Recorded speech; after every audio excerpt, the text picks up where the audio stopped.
Hello, everyone, and welcome. I am Kelly Barta. I am the Executive Director of the Coalition of Skin Diseases, and we want to thank you for joining us today to learn more about advocating with our coalition.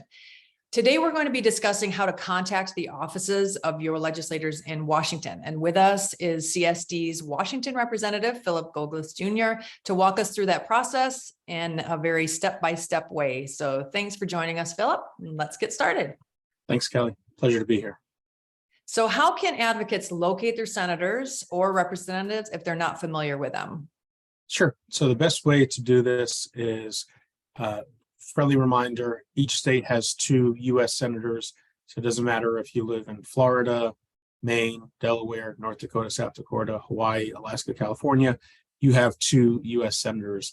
To find your 2 senators, you simply go to senate.gov. On the left-hand side, you'll find the Find Your Senators drop-down menu.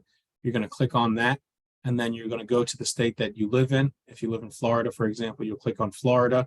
Both of your senators, Marco Rubio and Rick Scott, would be listed there, along with their website and their DC office number. We encourage you to click on the senator's website, go to their website, familiarize yourself with it. You'll see some more information on there about what committees they serve on, any caucuses that they are a part of. Encourage you to sign up for newsletters or anything else so you can be aware of what your representatives are doing here in Washington.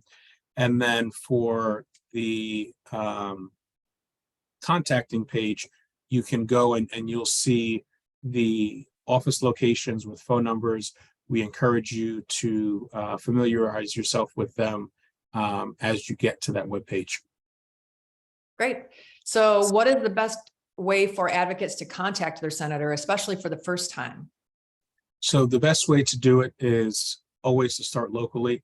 So as I mentioned, you'll see sort of their office location page where you can see where they're located here in DC, but they also often have multiple offices throughout the state.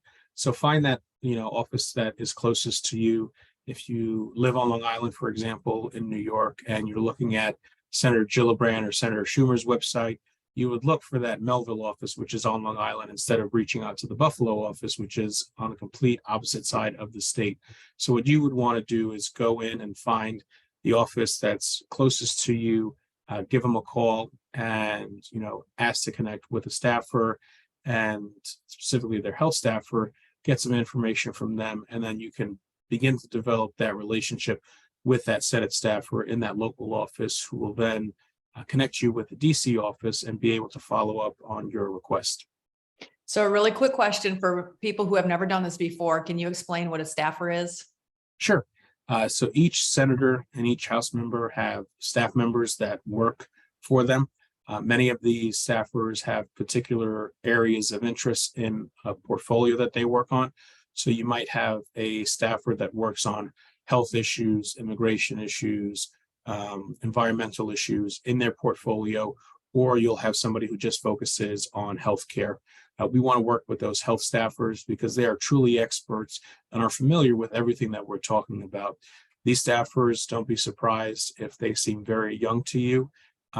They are very capable and are experts in the field, and they are the ones who go to their bosses, the senators or the House members, with recommendations to say, I met with, our constituent Kelly from Georgia, and, she brought up some of these key priorities that, are important to her, and we want to flag these for the boss.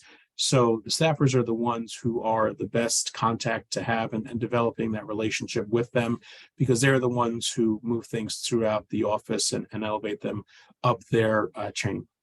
Great. Thanks so much for that. So we've covered the senators. What about an advocate's representative? How would they connect with them if they're not familiar with that process? Sure. So it's very similar to the Senate process. You'll go to house.gov, and the difference here is you'll go to the right side of the website. They have a box that asks for your zip code. You want to go ahead and enter your zip code there in the Find Your Representative search bar. What's going to be important there is, as we talked about, there are 435 House members divided by individual districts.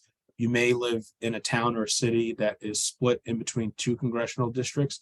So what you'll want to do is put your full address in there. So that way you'll be able to find exactly who is your House member. Very similar to what we talked about with the Senate. Once you identify who your House member is, you want to click on their website, familiarize yourself with it. You could see their bio, committees, caucuses, office locations, and sign up for any newsletter to keep up to date with what they're doing here in DC as well.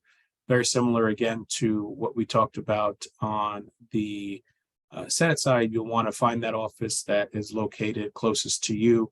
There are some House members that represent entire states. There are some that represent very small districts that are very compact. So depending on where you live, your House member might have a few offices, might only have one office locally. You'll want to reach out to that office, and the same way you did with your two senators, ask to speak with the individual who handles health policy and begin to develop that relationship with them. So one last question, because we're all very familiar with Zoom now through COVID. Some people still are not comfortable meeting in person with their legislator.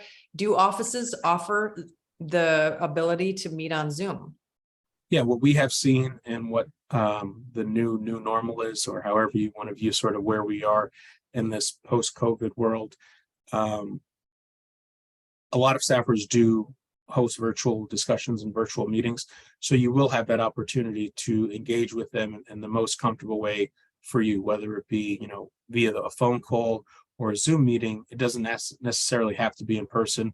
If you would prefer to go in person and you have that opportunity, that's great. But if you would much rather prefer to connect via Zoom or Teams or something like that, most offices are very adept to be able to work with you in that respect. Great. All right. The next question is, if advocates prefer to share their story, let's say over Zoom or a phone call, is it still important to follow up with an email? Yes. If advocates are comfortable and able to email, it's important to follow up with the office by providing the materials of the CSD to them. If you are having trouble or unable to do it, please email us at info@skincoalition.org and provide us with your name, the name of your representative, who you spoke with, and what their email is if you received it, so that way we can follow up on your behalf. We want to make sure that we're leveraging all of these opportunities and building off of your success in connecting with your local office. Great. So lastly, are there other ways to contact Congress? Sure. A lot of offices on their website will have contact forms where you're able to address something directly to a senator or a House member. They do accept snail mail, mail in the paper mail, but I do want to just caution that it does take a little bit longer to reach an office because it has to go through numerous screening processes, which can delay physical mail, sometimes a few weeks or even a month. When I used to work on the House side, folks would say, "Did you get my letter?" And I would say, "I haven't received it yet." And they said, "Well, I put it in the mail last week." And I would tell them it takes a little bit of time for it to get to me. The best way is to email me, because that comes right away. But there are other ways to connect with them. We ask that you keep us in the loop on any communication you have, good, bad, or neutral. And again, by emailing us at info@skincoalition.org if you have questions, concerns, or just to let us know what contact you've had. Thanks so much, Philip, for sharing with us today about contacting Congress. And if you all are interested in viewing more advocacy videos, you can find those on our website or on our YouTube channel. So thanks. Thanks, everybody.